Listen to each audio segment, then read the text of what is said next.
capítulo 1. Estamos iniciando precisamente hoy, meditando en esta carta, la segunda carta de Pablo a los Corintios, que realmente sería la cuarta carta de Pablo a los Corintios, nada más que no tenemos las cartas intermedias, solamente tenemos esta y la anterior, que sería realmente una segunda y una cuarta carta. Pero aún con esto nos hace ver el propósito de Pablo al escribirle a los Corintios, nos hace ver también parte de la doctrina de la salvación, soteriología se llama en teología, y nos hace ver también la relación que había entre el apóstol con la iglesia y dentro de la misma iglesia. Y hoy vamos a ver, empezamos leyendo la segunda carta, el capítulo 1, verso 1, y luego estaremos orando. Dice: Pablo, apóstol de Jesucristo por la voluntad de Dios, y el hermano Timoteo. Entonces los que están escribiendo son Pablo y Timoteo. Timoteo es quien lleva esta carta. Y Pablo se presenta como apóstol o enviado de Dios para que él lleve el evangelio de Jesucristo. ¿Y a quiénes escribe? A la iglesia de Dios que está en Corinto. No está negando la identidad de esta iglesia, sino dice son parte de esta iglesia universal de Jesucristo, la iglesia que está en Corinto. Pero lo que quiero que vea ahora que estamos iniciando, dice con todos los santos que están en toda Acaya. Acaya es la región donde se encontraba Corinto, pero le dice con todos los santos. Ustedes son iglesia de Dios y son santos, pero también las demás iglesias que están en esa región, ¿cómo le llama Pablo a esas iglesias? Los santos también. Y si Pablo estuviese escribiendo hoy a la iglesia en Cuautepec, en la Ciudad de México, o en México, ¿cómo le diría? A la iglesia de los santos o de los santificados que están en toda esa región. Y yo quiero que de esta manera iniciemos pensando que esta carta es para nosotros. Por eso le titulé una carta a los santificados.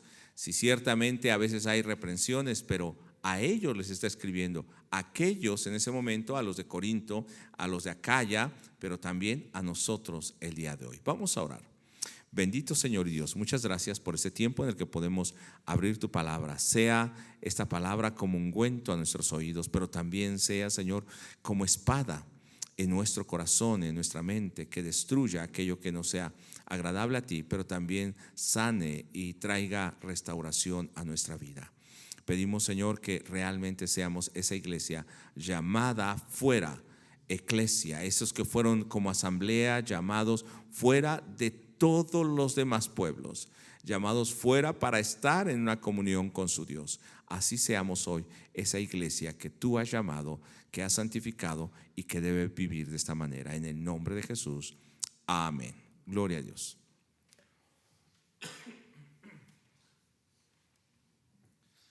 Perdón, empecé a cantar y me empezó a cambiar la voz. Yo creo que es la edad, me dicen. Pero no creo que sea la adolescencia, sino creo que es la vejez. Bueno, vamos a hablar de esta carta a los Corintios. ¿Y qué sabemos acerca de los Corintios? Primero, esta iglesia es una iglesia que Pablo levantó en su segundo viaje misionero a partir del capítulo 16, finales del capítulo 15, pero en el 16 empieza el segundo viaje misionero. Y en el capítulo 18 llega a Corinto después de haber recorrido toda la región de Europa Oriental, empezando desde Filipos, va bajando toda la parte de influencia griega. Y ahí está predicando Pablo, pero ¿qué características tenía este lugar? De hecho, en la primera carta a los Corintios, cuando hablamos o pensamos en una iglesia desordenada, ¿en qué pensamos? En Corintios, en los Corintios, porque había todos los excesos. Y no solamente había los excesos, porque ellos quisieran, sino así habían vivido antes. Era una región marítima y estos vivían de una manera carnal, en excesos, en inmoralidad, y estaban además envanecidos. Ellos se creían maduros y espirituales. Por eso Pablo los corrige en la primera carta a los Corintios, y también en esta segunda carta. Ahora ya no los va a corregir solamente, sino ahora parece que hay una relación diferente y han corregido muchas de las cosas. O sea, no quiere decir que solamente porque fuese una iglesia con muchos errores y malas, no era parte del pueblo de Dios. Sí eran parte del pueblo de Dios. Pero Pablo se toma el tiempo para llamarle la atención, de hecho para visitarlos, y esta iglesia la levantó él y estuvo 18 meses, año y medio trabajando ahí con ellos. Trabajó con sus manos y estuvo predicando también, y durante este tiempo se levantaron hombres y mujeres que verdaderamente temían a Dios. Claro, muchos, según vemos, o algunos, no sé si todos, pero algunos no seguían estas enseñanzas. Pero veamos cómo en 1 Corintios capítulo 1, verso 2, cómo le llama Pablo a esta iglesia, una iglesia donde decíamos, parece que habían todos los excesos y nosotros no podemos. Seríamos tan fariseos ahora que diríamos, esa no es una iglesia de Dios. ¿O no, hermanos? Nosotros nos consideramos tan buenos que juzgamos a todos los demás, porque no son iglesia de Dios. Sin embargo, vea lo que dice 1 Corintios capítulo 1, verso 2. A la iglesia de Dios que está en Corinto, la considera parte de la iglesia de Dios, ¿cierto? Luego, ¿qué dice?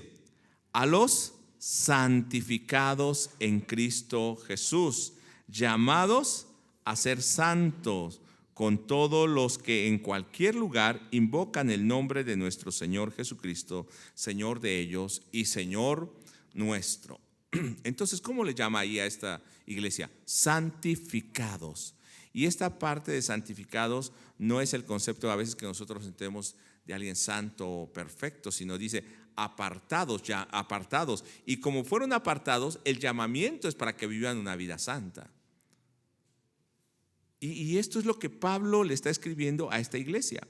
Y, perdón, y cuando le dice, estos fueron llamados o invitados a ser santos, en el griego usa esa palabra llamados o invitados, para ser santos. Entonces, si bien vinieron con pecado, si bien viven en una sociedad de excesos, ¿cuál es el llamado para la iglesia? A ser santa. Ahora, el problema es que cada uno de nosotros tiene un concepto diferente de santidad. Los fariseos tenían un concepto de santidad. Los paganos tenían un concepto de santidad diferente. Los musulmanes, los budistas tienen un concepto diferente de santidad. Pero ¿qué habla la Biblia acerca de estos que son llamados a ser santos? Que tienen que vivir con la naturaleza de Dios en una vida en obediencia a Dios. Son llamados del mundo, son llamados del pecado, pero a partir de que son llamados, su vida tiene que empezar a crecer, a cambiar día a día. En 2 Corintios capítulo 1, donde estamos, en el verso 1, dice que Pablo, como apóstol de Jesucristo, fue la voluntad de Dios llamarlo para que él anunciara o fuera enviado de parte de Jesucristo. Si no le quito la tapa, no sale agua. Bueno, y nos dice de esta manera, a la iglesia que está en Corinto y a la iglesia que está en Acaya, dice, con todos los santos en esta región. En el original dice, con todos los santos, perdón, con los santos todos. De esta manera lo dice en el original. Pero realmente podríamos traducir también con los dedicados, todos. Con aquellos que ya fueron santificados y dedicados para una vida de santidad, nos decía el capítulo 1, verso 2 de 1 Corintios. Y cuando nosotros vemos estas dos expresiones en este saludo, parece que contrasta mucho con la vida que llevaban los corintios. Sin embargo, el propósito de Pablo, no vamos a hablar de 1 Corintios, fue llamarlos a esa vida de arrepentimiento. Y en la segunda carta hay un acercamiento, y esta iglesia ha cambiado muchas de las cosas que vivían mal. ¿Qué había en ellos? Divisiones, había inmoralidad sexual. ¿Qué más había? Se emborrachaban cuando iban a la cena del Señor. ¿No dice así? Se peleaban ante los concilios, bueno, ante los jueces del mundo. ¿Qué más había entre ellos? Había no solo divisiones, sino además había orgullo. Uno se creía más que el otro, o se creían más maduros que los otros. Bueno, parece que nos hablara a nosotros, ¿no? Y va a decir, no, hermano, pues ¿quién le dijo? Pero ¿cuántos de nosotros hay ese pensamiento o ese sentimiento a veces? Pero veamos cómo surge la iglesia. Vamos a ir viendo poco a poco 2 Corintios, y sé que los hermanos van a estar compartiendo también entre semanas acerca de esta carta. ¿Cómo surge? Bueno, les decía que surge en el segundo viaje misionero, en el capítulo 18 de Hechos. Pablo viene, por ejemplo, pasa Filipos, si viéramos el mapa, llega a Europa continental y va bajando desde Filipos, donde fue luego encarcelado, y va bajando hacia Tesalónica, y va a Berea, donde en el capítulo 17 dice que estos eran más nobles, y estos sí querían investigar la palabra del Señor. Llega a Atenas, que ya Corinto es parte de esta región de Atenas. Toda esa zona se llamaba Acaya, y llega a Corinto. Corinto era una ciudad próspera, grande, tenía 2 puertos. Allí conoce a Priscila y Aquila, y en estos puertos allí pasaba todo el comercio de esa zona de Roma. Entonces era muy próspera, pero además había culto a Afrodita o Venus, culto a Apolos, y muchos de estos cultos pues eran de origen sexual. Y además, como eran puertos marítimos, había gente de todos los lugares o del mundo conocido. Y entonces, ¿qué encontramos allí? No había un orden, sino cada uno vivía como quería. Ajá. Y entonces allí llega Pablo a predicar la palabra de Dios. Y miren el capítulo 18, verso 4 de Hechos. Vamos a Hechos 18, 4, cuando Pablo llega a predicar. Y dice: y discutía en las sinagogas todos los días de reposo, y persuadía a judíos y a griegos. Y cuando Silas y Timoteo vinieron de Macedonia, Pablo estaba entregado por entero a la predicación de la palabra, testificando a los judíos que Jesús era el Cristo. Pablo llegó y en esa ciudad tan importante, llega a predicar la palabra de Dios. Y al final del verso 6 nos dice que lo rechazaron, pero entonces ahí en ese lugar es donde él dice: yo me vuelvo a los gentiles, y su ministerio va a estar enfocado hacia todos los gentiles. Pero a pesar del rechazo que había de los judíos, en el verso 9 y 10 del capítulo 18 vemos que el Señor lo respalda y dice: quédate aquí, trabaja, yo tengo pueblo en este lugar. Dice en el verso 9: entonces el Señor le dijo a Pablo en visión de noche: no temas, sino habla y no calles, porque yo estoy contigo, y ninguno pondrá sobre ti la mano para hacerte mal, porque yo tengo mucho pueblo en esta ciudad. Una ciudad de pecado, una ciudad de excesos. Pero ¿qué dice el Señor? Yo tengo mucho pueblo aquí. ¿De dónde nos sacó el Señor? De los más puros y limpios de Cuautepec y de México. ¿Verdad que sí? ¿O no? De la Ciudad de México éramos los mejores. No, nos sacó tal vez de lo peor y de los peores lugares. ¿O me equivoco? Y algunos dirán: no, yo no era tan malo. Si nosotros confiamos en nuestra propia justicia, ¿cómo podemos ser salvos por la obra de Jesucristo? Nos consideraríamos más justos que Él. Ninguna de nuestras obras podrá justificarnos. Sin embargo, vea en el verso 11 del capítulo 18: y se detuvo allí 1 año y 6 meses enseñándoles la palabra de Dios. Él trabajaba físicamente, trabajaba espiritualmente, y tuvo ahí a muchos colaboradores como Timoteo, como Priscila, Aquila, luego Apolo, luego Tito, Erasto. Entonces todos estos hermanos estaban allí y amaban esta iglesia. ¿Habían tenido buenos maestros? Sí. ¿Se había dedicado el apóstol y los otros maestros a enseñar? Sí. Sin embargo, era difícil para ellos reconocer la enseñanza de Dios, cambiar su vida. ¿Qué influencia tenían ellos? La influencia de la filosofía griega. Entonces, por ahí también en la segunda carta va a haber mucha defensa del apostolado de Pablo, porque cuando después conocen a elocuentes como Apolos, o conocen a Pedro que caminó con Jesús, para ellos el concepto del maestro filósofo era aquel que es mejor orador o aquel que es más reconocido. Yo quiero estar con ese, porque entonces yo soy un discípulo de alguien mejor. ¿Se da cuenta en qué ponían ellos su vista? En el reconocimiento, en las riquezas, en las cosas materiales. Entonces, por eso decían, no, Pablo no, porque no anduvo con Jesús. Pablo tal vez no es tan buen orador, ¿no? Además, Pablo, mira, él no es tan rico, él no es rico. Él tiene que trabajar haciendo tiendas. Mejor alguien que sea rico. ¿Se da cuenta en qué estaban poniendo su mirada? Sin embargo, ¿quién había trabajado allí? Pablo, durante todo ese tiempo. Veamos entonces por qué se llama la segunda carta a los Corintios, cuando realmente sería como la cuarta carta a los Corintios. Bueno, es posiblemente esta cuarta carta porque hay un escrito donde Pablo pide que no se junten con los fornicarios. En 1 Corintios 5, verso 9 al 11.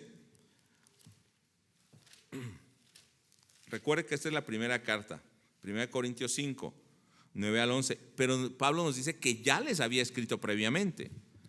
Os he escrito por carta que no os juntéis con los fornicarios, pero parece que había habido un malentendido. No obstante, no con todos los fornicarios de este mundo, o con los avaros, o con los ladrones, o con los idólatras, pues en este caso sería necesario salir del mundo. Más bien os escribí que no os juntéis con ninguno que, llamándose hermano, fuere fornicario, o avaro, o idólatra, o maldiciente, o borracho, o ladrón, con el tal, ni aún comáis. No le diga al hermano que está junto a usted, ahí te hablan, porque tal vez no le hablan a él, me hablan a mí. Dice, si tú llamándote hermano eres así, fornicario, mal hablado, idólatra, borracho, no te sientas mal si el hermano no se junta contigo. Dice, y luego Pablo también va a aclarar en 1 Corintios, pero te digo que no lo tengas como un pagano, sino para que se arrepienta y se dé cuenta de su mal proceder. Así que eso es también para nosotros. Entonces aquí nos dice que Pablo ya había escrito previamente a esta iglesia. En la primera carta nos dice, entonces la primera carta sería posiblemente la segunda carta.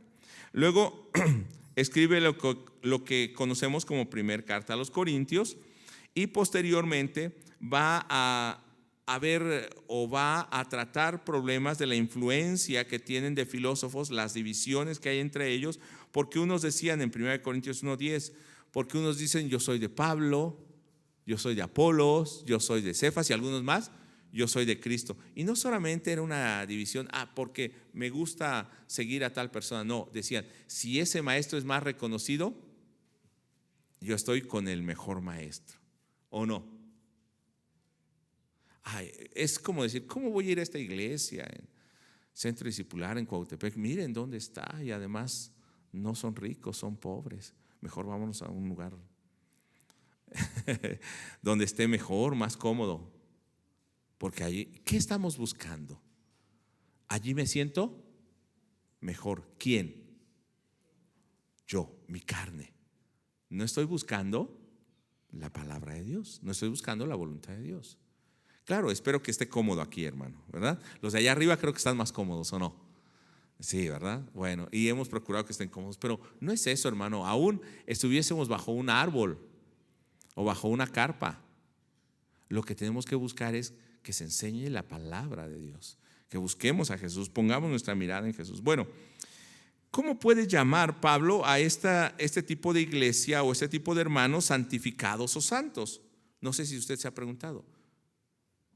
¿Cree usted que Pablo le llamaría a usted santo o una iglesia santificada? Respóndase a solas, no nos vayamos a decepcionar ahorita. Pero ¿verdad que en ocasiones no parecemos esos hermanos santos? Pero Pablo le escribe a estos santificados. ¿Qué más tenían ellos? Bueno, tenían costumbres de filósofos paganos, los sofistas, que les gustaba discutir. De hecho, habían concursos de retórica, y así el discípulo del mejor maestro, el más renombrado, se sentía más orgulloso. Entonces, ¿qué había en ellos? Un orgullo carnal, igual que el mundo. Eso es lo que a veces dentro de la iglesia se hace. Y empezaban a menospreciar a los que estaban con otros. No te juntes con esos, son menores que nosotros. ¿No hacían lo mismo los judíos? Son perros, le decían a quienes, a los gentiles. No son dignos. Nosotros nos sentimos mal entrar a uno en su casa. Y a veces así, esos son paganos. Y pintamos nuestra raya, ¿no? No, y no solo eso, hasta con hermanos, ¿no? No, mira, esos de esa iglesia, mira esos de esa iglesia, no te juntes con ellos. Ya solo falta que digamos, chusma, chusma. ¿Cuántas ocasiones se manifiesta a través de lo que hacemos o decimos lo que realmente hay en nuestro corazón? Lo que buscamos a veces es el renombre. Lo que hacemos es menospreciar a otros. Y mire lo que dice en 1 Corintios, capítulo 1, verso 11. ¿Cómo estaban estos hermanos santificados? Y lo remarco, hermanos, ¿por qué? Porque así le llama Pablo y así ve Dios a esa iglesia. 1 Corintios 1, 11. Porque he sido informado acerca de vosotros, hermanos míos, por los de Cloé. Estos de Cloé como que eran medio chismosos, ¿no? No, estaban diciendo la verdad. Que hay entre vosotros, ¿qué dice? Contiendas. Quiero decir que cada uno de vosotros dice yo soy de Pablo, yo de Apolos, yo de Cefas y yo de Cristo. ¿Hasta qué punto había llegado esto? Que había peleas, contiendas. Y en el verso 13 dice, no debe ser de esta manera, ustedes están poniendo mal su mirada, volteen y vean solamente a Cristo. Verso 13, ¿acaso está dividido Cristo? ¿Fue crucificado Pablo por vosotros o fuiste bautizados en el nombre de Pablo? Yo no morí por ustedes, no son bautizados en mi fe. Tienen que voltear a ver a quién, a Cristo. No es a esta iglesia, no es al pastor. Nuestra mirada, nuestra fe debe estar en Cristo. Y mire el verso 16, cómo humildemente Pablo, aún siendo el apóstol que levantó esta iglesia, no se siente orgulloso o se vanagloria. También bauticé a la familia de Estefanas. De los demás, no sé si he bautizado a algún otro. Yo no quiero tomarme esa atribución. Y en el verso 17 dice, tampoco quiero ser como los grandes oradores o filósofos. Verso 17, pues no me envió Cristo a bautizar, sino a predicar el evangelio, no con sabiduría de palabra, como quienes, como los sofistas, tal vez como Apolos, que de dónde venía él, de una cultura griega y de Alejandría, donde estaba la fuente de la cultura en ese momento. Dice, yo no hago de esta manera. No me envió Cristo a bautizar, sino ¿qué? A predicar el evangelio, no con sabiduría de palabra, para que no se haga vana la cruz de Cristo. Esto no quiere decir que no enseñemos y profundicemos en la palabra, pero que no sea para envanecernos, no sea para humillar a otro o menospreciar a otro. Entonces vemos que esta iglesia llamada santa o santificada, apartada, tiene varias características que no la definirían ante nuestros ojos como esa iglesia apartada. Pero en 2 Corintios capítulo 2, verso 1, vemos también cómo Pablo se entristece por la conducta de ellos. Esto pues determiné para conmigo no ir otra vez a vosotros con tristeza por la forma de vida. Pablo levantó esa iglesia 1 año y medio. Dice que se fue informado de esta forma de vida y regresó. Pero ¿cómo fue a los de Corinto? Con tristeza. Entonces, cuando escribe esta segunda carta, que tenemos nosotros como segunda carta, realmente él ya ha hecho un viaje para corregirlos, pero parece ser que no lo recibieron, porque había esto: no queremos estar con Cefas, queremos estar con Apolos. No, nosotros solamente pertenecemos a Cristo. Y entonces, como no fue bien recibido, dice en el capítulo 2, verso 4, que él escribió una carta después de que regresó y no lo recibieron bien, con dolor. Verso 4: porque por la mucha tribulación y angustia del corazón os escribí con muchas lágrimas, no para que fueseis contristados, sino para que supieseis cuán grande es el amor que os tengo. No está hablando de la primera, sino de una carta donde dice que les escribió con dolor. Cuando usted le llama a un hermano, cuando usted quiere ir a platicar con un hermano, normalmente quiere ir a platicar cosas de edificación, ¿sí o no? Pero cuando ve que la vida del hermano no es correcta, ¿cómo se siente usted? Triste. Y al llamarle la atención, ¿cómo se sentiría? Pues también triste. Y si no acepta la reprensión o la corrección, ¿cómo se sentiría? Con dolor en el corazón. Verso 7: así que al contrario, vosotros más bien debéis perdonarle y consolarle, para que no sea consumido de demasiada tristeza. Aquí hablaba de un hermano que vivía mal, en el capítulo 5 de 1 Corintios, que vivía mal en inmoralidad sexual. Entonces lo reprendió y le dijo: ¿sabes qué? Si no reacciona, échalo de la iglesia. Pero al parecer este hermano ya se había arrepentido. ¿Y qué le dice a los hermanos de Corinto? Pues ya se arrepintió, ya no estén duro y duro con lo mismo. Se nos olvida que el Señor nos perdonó, y de hecho es parte del tema hoy. Él nos consoló, y de esa manera, ¿qué tenemos que hacer nosotros? Consolar a los otros. Pero se nos olvida cómo Dios ha obrado con nosotros y nos volvemos jueces de los demás. Capítulo 7, ahora verso 8. Esa conducta de los hermanos entristecía a Pablo, y entonces por eso escribe de esa manera. Capítulo 7, verso 8. Ahora veamos. Ahora esta tercer carta sería que ha escrito antes de la que nosotros tenemos. 7:8: porque aunque os contristé con la carta, no me pesa, aunque entonces lo lamenté, porque veo que aquella carta, aunque por algún tiempo os contristó, o sea, mis palabras los entristecieron, los enojaron. Verso 9: ¿qué causó en ellos? Ahora me gozo, no porque hayáis sido contristados, o sea, porque se entristecieron, sino porque fuisteis contristados para arrepentimiento, porque habéis sido contristados según Dios, para que ninguna pérdida padecieseis por nuestra parte. Entonces, esa carta que produjo arrepentimiento en ellos. Estamos hablando de lo que sería la tercera carta, ¿no? Esa carta de angustia, de dolor. Y entonces, finalmente, Pablo va a escribir esta segunda, la que tenemos como segunda carta a los Corintios, que sería una carta más, que sería la cuarta carta. Así que, hermanos, fíjense cuánto pasó para que esta palabra llegara a nosotros. Por eso escribí una carta a los santificados. Y luego cuando le dice, juntamente con los santificados que están en Acaya, le está diciendo: esta carta es una encíclica, una circular, que después de que la lean, tienen que hacerla leer a las demás iglesias. Esta carta que fue escrita para ellos, a los santificados, a los santos, ¿para quién debe ser el día de hoy?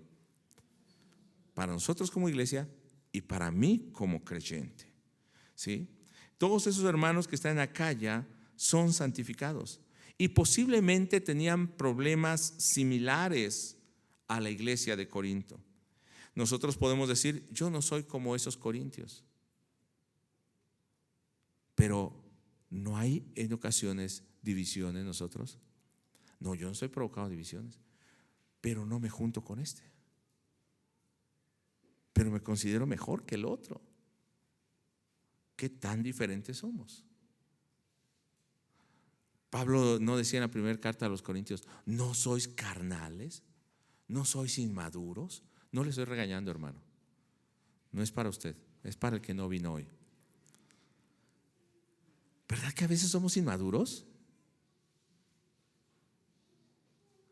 Y en lugar de edificar la iglesia, en lugar de edificar a los hermanos, estamos dividiendo, destruyendo la iglesia con nuestras palabras, con nuestro carácter, aquí en la iglesia, pero también con nuestra forma de vivir allá afuera.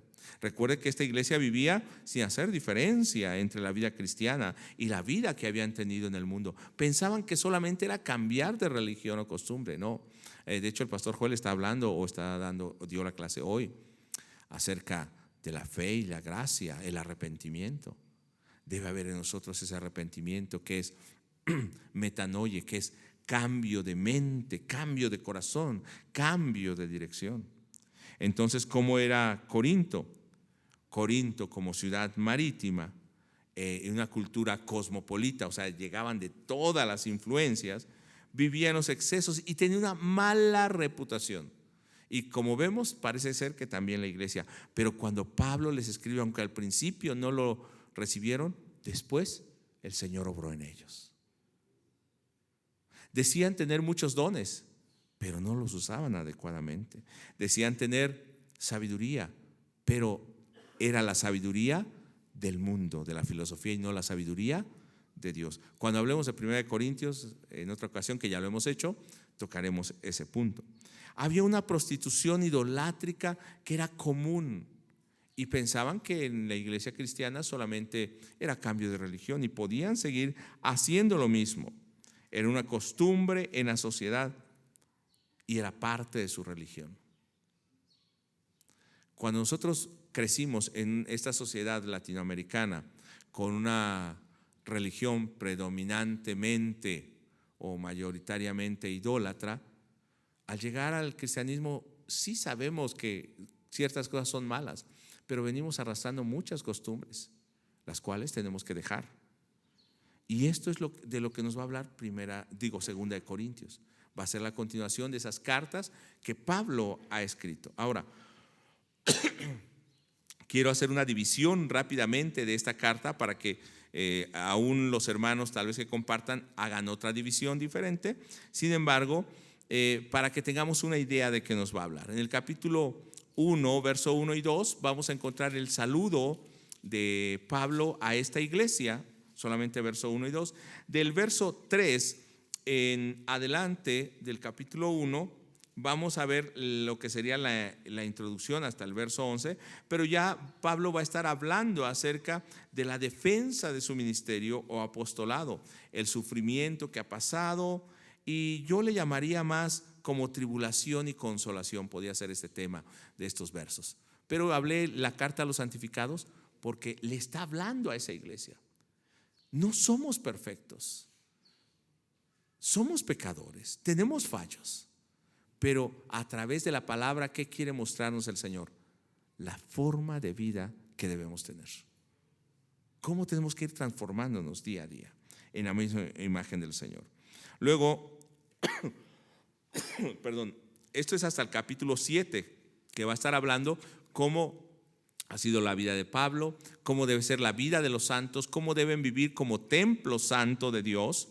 Y a partir del capítulo 8 al capítulo 9 va a hablar acerca de la necesidad de los hermanos de Jerusalén, y va a hablar acerca de la generosidad que debe haber en el corazón para apoyar a esos hermanos. Y no solamente era apoyarlos, sino al mismo tiempo de apoyarlos económicamente porque estaban pasando por necesidad. Recuerde que los judíos hacían separación con los gentiles.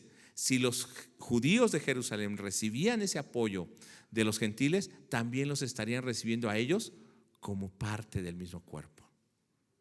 O sea, aún esto servía para unir a la iglesia. Pablo no estaba causando división, sino está procurando que toda la iglesia sea una, como nos va a hablar en otras cartas, ¿no? Hablando de la unidad. Y el capítulo 10 y 11 nos va a hablar o va a poner argumentos para justificar el ministerio de Pablo. ¿Por qué es un ministro? Y esto de que sea un ministro no es porque Pablo quiera decir, ustedes me deben respeto o me tienen que honrar o yo soy su maestro. No, sino que si reciben a Pablo o lo reconocen como un apóstol, ¿qué van a reconocer también? La enseñanza de Pablo, la doctrina. Por eso es muy triste que cuando vemos a personas reconocidas que hablan herejías, como las personas lo están reconociendo a él como un maestro, están recibiendo también su enseñanza, sea buena o sea mala. En estos días escuché, no quiero criticarlo, no digo que en todo, ni que no sea hermano, pero escuchaba un comentario de un predicador reconocido llamado Dante Gebel, que dice que Judas realmente tuvo un arrepentimiento, porque hasta restituyó y trajo lo que le habían dado. Fue más genuino su arrepentimiento que el de Pedro. Lo malo fue que se acercó, o en lugar de ir a Jesús, se acercó a una iglesia. ¿Se da cuenta el pensamiento que está metiendo? Se acercó a una iglesia donde habían fariseos. Y lo que está diciendo es que Judas, él no sabe o no, ¿cómo decir? No puede decir si Judas fue salvo o no. Cuando la Biblia, ¿qué nos dice? Que fue el hijo de perdición. Jesús mismo dijo, él se perdió. O sea, negando lo que la Biblia dice. ¿Por qué? Porque a veces por la emoción o por querer sacar algo innovador, a veces empezamos a enseñar cosas que no son bíblicas. Entonces, ¿y cuánta gente los sigue? ¿Cuánta gente los escucha? No estamos hablando de miles, millones de personas. Y se van con esa enseñanza. Por eso Pablo, cuando dice y defiende que él es apóstol, es porque si ustedes me aceptan como apóstol, van a recibir la enseñanza que les estoy dando acerca de Cristo. Bueno, apenas estoy iniciando con el contexto y tengo que hablarles del tema principal el día de hoy. Pero me puede esperar unas 2 horas, ¿no, hermano? Dicen, sí, pero nosotros vamos a tal hora del culto. Bueno, vamos ahora sí a la segunda carta de los Corintios, desde el primer capítulo, verso 1. Pablo le está escribiendo a los corintios corrigiendo el desorden que había previamente, desorden eclesiástico, o sea, en el orden legal por las divisiones que había, y espirituales, pues vivían en carnalidad y en exceso, como habíamos dicho antes. Pero, ¿cómo debe la iglesia como cuerpo considerar su llamado en ese momento y hoy, cuando está pasando por problemas o cuando no la vemos como esa iglesia perfecta de creyentes? Debe considerarse, como dice el capítulo 1, verso 1, Pablo, apóstol de Jesucristo por la voluntad de Dios, y el hermano Timoteo, a la iglesia de Dios que está en Corinto, con todos los santos que están en toda Acaya. ¿Puede considerarse una iglesia santa? Hay 2 conceptos de santidad: el concepto humano, que es aquel que no tiene errores, y el concepto bíblico, que si bien no es ese mismo concepto, no crea que es menor. Cuando habla de que fueron llamados para ser santificados, fueron apartados de esa condición, voy a decirlo de esta manera, de esa podredumbre, de esa suciedad, los sacó. ¿Y cómo salieron? ¿Cómo sale alguien del lodo? Sucio, ok. Los sacó así sucios, los lavó, que ahí empieza el cambio. Los lavó y ahora quiere que vivan y permanezcan en esa nueva vida. Pero no es que ellos fueran santos ni puros, los sacó en esa condición. Antes de ser salvos, vivían como todos los demás. Cuando los llamó, ¿cómo los llamó? ¿Porque ya eran buenos o porque eran pecadores o porque estaban sucios? Porque estaban contaminados, sucios, inmundos. Así los llamó. Pero a partir de ese llamado, ese es el llamado, apartado. Eso quiere decir santificado, apartado. No quiere decir que estén limpios todavía.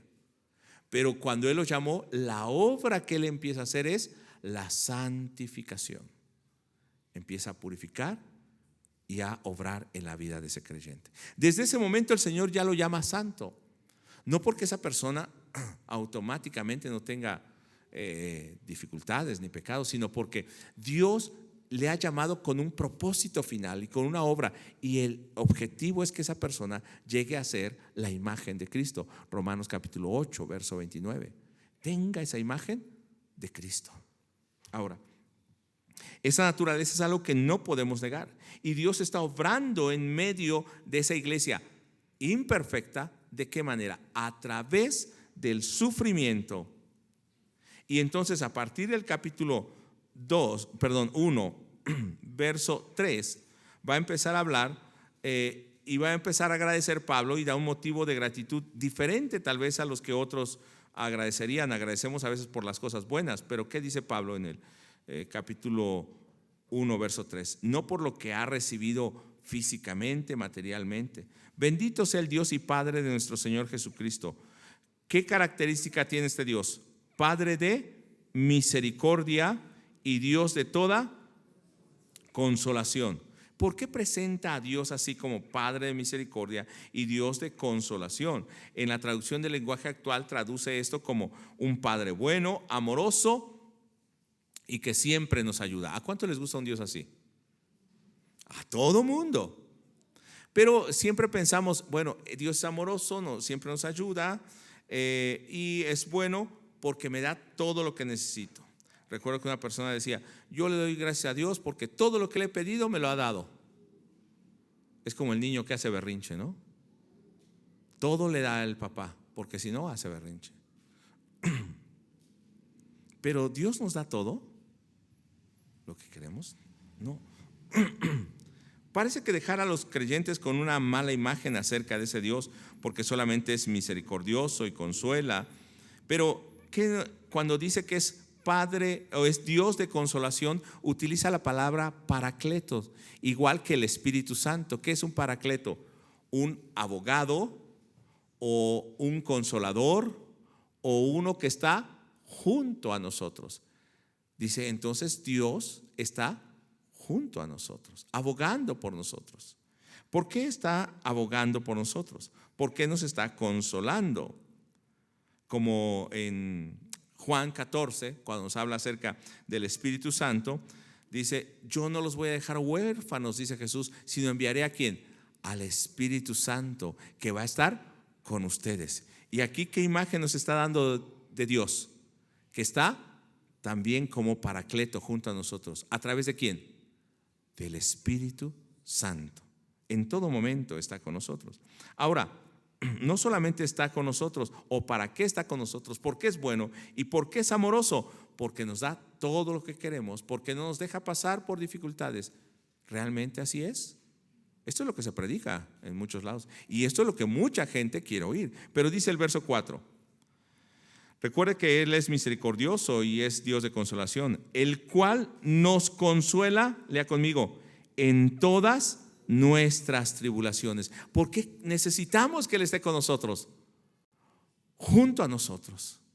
Porque estamos pasando por tribulaciones, para que podamos también nosotros consolar a los que están pasando por las mismas tribulaciones. O sea, permite, es Dios bueno y misericordioso porque no nos deja solos en las tribulaciones. Permite que pasemos por las dificultades y las tribulaciones, pero Él está con nosotros. ¿Y cuál es el propósito de que Él esté con nosotros en medio de esas tribulaciones?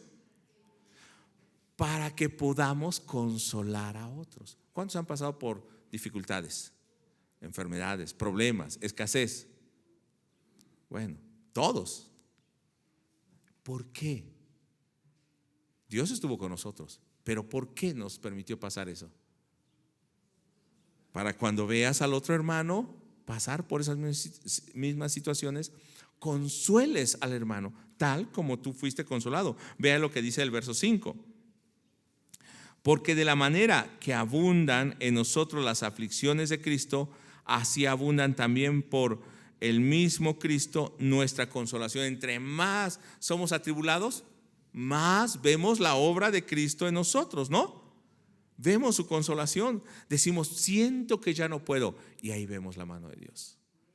Otra cosa más, ay Señor, y otra cosa más, y ahí vemos la mano de Dios. Si no, no podríamos ver la mano de Dios. Él nos consuela, pero juntamente como nos permite pasar por tribulaciones, nos da victoria al consolarnos. Dice Nueva Versión Internacional: pues cuanto más sufrimos por Cristo, tanto más Dios nos colmará de su consuelo por medio de Cristo. Y Pablo dice en Filipenses 3, verso 10, voy a leer en Nueva Traducción Viviente: quiero conocer a Cristo y experimentar el gran poder que lo levantó de los muertos. ¿Y cuántos pueden decir amén? Yo también. Pero dice al final del verso: quiero sufrir con Él y participar de su muerte. Para participar de ese poder que lo levantó de los muertos, ¿de qué tengo que participar también? De su sufrimiento y su muerte. Quiero ser glorificado con Él, tengo que pasar por las tribulaciones. Es parte de la vida del creyente y de la iglesia. Para cuando vengan estas cosas, no nos desalentemos, sino por el contrario, nos animemos. Es parte de la vida cristiana. Dice en Romanos capítulo 8, verso 17, en la Reina Valera 60: y si hijos, también herederos, herederos de Dios y coherederos con Cristo. Y decimos amén. Pero luego pone un condicional, y usted lo está viendo ahí en su pantalla: si es que padecemos juntamente con Él, para que juntamente con Él seamos glorificados. ¿Somos herederos juntamente con Cristo? Sí, padecemos juntamente con Él. ¿Queremos ser glorificados? Sí, padecemos juntamente con Él. Verso 18: pues tengo por cierto que las aflicciones del tiempo presente no son comparables con la gloria venidera que en nosotros ha de manifestarse. Nuestra mirada no se queda en las tribulaciones, sino en la gloria, en la esperanza que ha de manifestarse en nosotros. Primera de Pedro capítulo 4, verso 13, dice de la siguiente manera: sino gozaos por cuanto sois participante de los padecimientos de Cristo. ¿Qué debes de tener en tu corazón? Gozo, alegría, para que también en la revelación de su gloria os gocéis con gran alegría. Gracias al Señor que no nos deja. Si somos atribulados, también somos consolados. Si padecemos juntamente con Él seremos glorificados. Somos consolados entonces, y Dios obra de esta manera en nosotros para que nosotros podamos alentar a otros. Dice en el capítulo 1, verso 6, en la primera parte: porque si somos atribulados, es para vuestra consolación y salvación. O sea, esto sirve para que los fortalezca y sea ejemplo. Si somos nosotros atribulados, cuando ustedes pasen por pruebas, no van a decir: es que solamente yo sufro. No, también aquellos maestros, también los líderes, los que enseñan, somos humanos y están siendo fortalecidos, están permaneciendo en medio de las tribulaciones. Dice en el mismo verso, la siguiente parte, que también eso mismo que pasa ayuda para que estos hermanos sean consolados y tengan salvación. No se desanimen. O si somos consolados, es para vuestra consolación y salvación. También aún cuando ven cómo Dios obra en nosotros, eso también les sirve para saber cómo Dios obra en ustedes. Y termina el verso diciendo: la cual se opera en el sufrir las mismas aflicciones que nosotros también padecemos. Cada vez que nosotros somos consolados, o que somos atribulados y luego consolados, no pensemos que sufrimos solamente porque Dios quiere hacernos sufrir, sino tiene un propósito: que participemos de la gloria con Cristo. Pero no solamente eso, sino que al mismo tiempo nuestra vida sea un aliciente, un ánimo, una consolación para aquellos hermanos que están sufriendo y para que ellos lleguen a la salvación. ¿Cuántos han sido atribulados en alguna manera? ¿Qué es tribulación? Presiones. ¿No tiene presiones en la vida? Estrechez. ¿Cuántos han sido estrechados de alguna manera? Necesidades, escasez, aflicciones, angustias. ¿Cuántos han sido angustiados? Pero ¿qué dice Pablo? Gócense, hermanos. Solamente es para que el Señor los consuele. ¿O cuántos han sido perseguidos, juzgados? es para que seamos consolados, para que Dios muestre su amor en nosotros. Quiero ver Filipenses 1:12, donde Pablo le está diciendo: quiero que sepáis, hermanos, que las cosas que me han sucedido han redundado más bien para el progreso del Evangelio, de tal manera que mis prisiones se han hecho patentes en Cristo en todo el pretorio a todos los demás. Y la mayoría de los hermanos, cobrando ánimo en el Señor con mis prisiones, lean conmigo, se atreven mucho más a hablar la palabra sin temor. ¿Se da cuenta cómo las tribulaciones y la consolación servía para que otros hermanos se identificaran y se animaran a hablar con más valor la palabra del Señor? Ahora, ¿para qué también usa Dios esas tribulaciones? Para consolarnos, pero también para quitar nuestra mirada de nosotros. Porque a veces no vemos solo a los hombres, nos vemos a nosotros mismos, confiamos en nosotros mismos, dependemos de nosotros mismos. Y para que podamos voltear nuestra mirada y poner solo nuestra confianza, nuestra esperanza y nuestra mirada en Jesús. Dice en el capítulo 1, verso 7. Tenemos la plena confianza de que al participar ustedes de nuestros sufrimientos también tendrán parte del consuelo que Dios nos da. Y en el capítulo 1, verso 8, vean lo que dice. Voy a leer en traducción del lenguaje actual, me gustó esta parte. Hermanos en Cristo, queremos que conozcan los problemas y sufrimientos que tuvimos en la provincia de Asia, que esto es Éfeso. ¿Qué pasó con ellos? Se los digo rápidamente. Como había quienes estaba el templo de Diana y vendían templecillos de plata y llegaba mucha gente, también era idólatra y había mucho dinero. Por eso, cuando llegó Pablo a predicar y dijo que esos no eran dioses, el comercio empezó a bajar y aún mucha gente ya no iba al templo de Diana. Entonces se juntaron y arrastraron a los hermanos y los golpearon, y a Pablo lo querían matar. Si no es porque los discípulos le dicen no salgas, y aún algunos de los gobernantes que eran amigos de Pablo de la ciudad le dijeron: por favor no salgas porque te van a matar. Pero ¿qué dice Pablo que en ese momento sintió? Tuvieron problemas, y en el verso donde estamos, verso 8, dice: fueron tan tremendos que casi no pudimos soportarlos y hasta creímos que íbamos a morir. Verso 9. En realidad nos sentíamos como los condenados a muerte, pero eso nos ayudó a confiar en Dios, que puede hacer que los muertos vuelvan a la vida, y no a confiar en nosotros mismos. Dios nos protegió de grandes peligros de muerte y confiamos en que Él nos seguirá cuidando y protegiendo. Entonces se da cuenta para qué sirvió la tribulación y luego la consolación. No confíes en ti, aunque parezca que vas a morir. Pon tu confianza en el Señor, espera en el Señor. Y quiero concluir con el verso 11. Dice de esta manera, en Nueva Traducción Viviente: y ustedes nos están ayudando al orar por nosotros. Entonces mucha gente dará gracias porque Dios contestó bondadosamente tantas oraciones por nuestra seguridad. Y hace un llamado Pablo en este verso final: oren. No somos inmunes, ni infalibles, ni que no sintamos, ni que no pasemos por pruebas.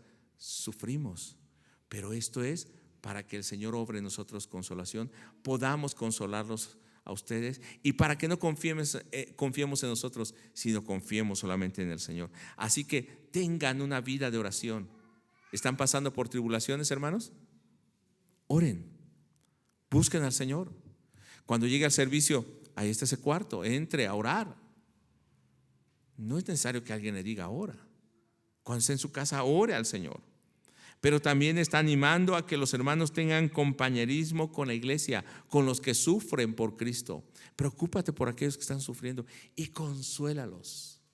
Que tu vida sea un aliento para ellos, no que tu vida sea un desaliento. Que tu vida sirva para levantarlos, no para derribarlos. Y también nos está haciendo un llamado a la intercesión, a llevar las cargas de los unos por los otros. Tú estás pasando momentos buenos, pero ves a otro hermano que está sufriendo, ora, intercede por él, preocúpate por él. Durante la mañana varios hermanos me estuvieron escribiendo, hermanos de la iglesia, que necesitan oración. La hermana Araceli Cachús, que está en el médico en este momento, la hermana Josefina también está enferma, no pudo venir, el hermano, ¿quién más me escribió en la mañana? Hermano de Cruz Verde, Enoch, que está pasando por algunas pruebas, nuestro hermano Rogelio, que también están enfermos. Tal vez yo ahora ya no estoy enfermo, pero ¿cuál es mi papel? Orar por ellos para que sean fortalecidos, y para cuando ellos sean fortalecidos, fortalezcan a otros, consuelen a otros. Esta es la iglesia de los santificados. No es una iglesia perfecta, ni es una iglesia que no pasa por pruebas, sino es una iglesia que está en el proceso de ser purificada, y si eso es necesario que sea a través de tribulaciones, el Señor lo permitirá para que quite su confianza de sí mismo y ponga su confianza solamente en Cristo.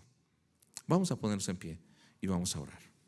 Señor Dios, agradecemos por tu palabra, agradecemos por el llamado, por la consolación que nos das, porque somos una iglesia que fue llamada a ser santa, una carta a los santificados, una carta de amor, una carta donde se escribe qué es lo que quieres de nosotros, una carta donde expones tus sentimientos para con nosotros y nos llamas a esa iglesia amada a vivir como pueblo tuyo. Padre, queremos que en este momento tu iglesia sea esa iglesia que viva de esta manera, entendiendo su identidad como una iglesia apartada, pero también empezando a vivir una iglesia de santidad y purificación, separándose del mundo. Una iglesia que sepa que aunque pasa por tribulación y por pruebas, tú la has apartado y estás con esta iglesia, estás con cada uno, lo fortaleces, lo consuelas, para que entonces también, recibiendo esa misma consolación, pueda consolar a otros. Que no olvide la obra que has hecho en cada uno, sino que ahora puedan obrar, responder de la misma manera, y de esa manera también orar por aquellos que están en tribulación, unirse como cuerpo, estar en comunión contigo y con la iglesia, sosteniendo, levantando, muchas ocasiones llevando en medio de las pruebas a aquellos que parece que no pueden pasar más por esa dificultad. Ayúdanos a ser esa iglesia de los santificados, de los santos, de los llamados aparte, en un mundo, en una cultura donde está en contaminación, en una iglesia tal vez donde veremos que algunos están siguiendo sus propios deseos, pero que haya un grupo, un remanente que esté buscándote día a día, y que eso sea ánimo para aquellos que están empezando a caminar, para aquellos que todavía no encuentran de dónde asirse y puedan asirse de tu palabra y de ti. Que nos ayude a quitar nuestra mirada de la iglesia o de los hombres y a poner solamente nuestra mirada en ti, Jesucristo. Nos ponemos en tus manos, en el nombre de Jesús. Amén.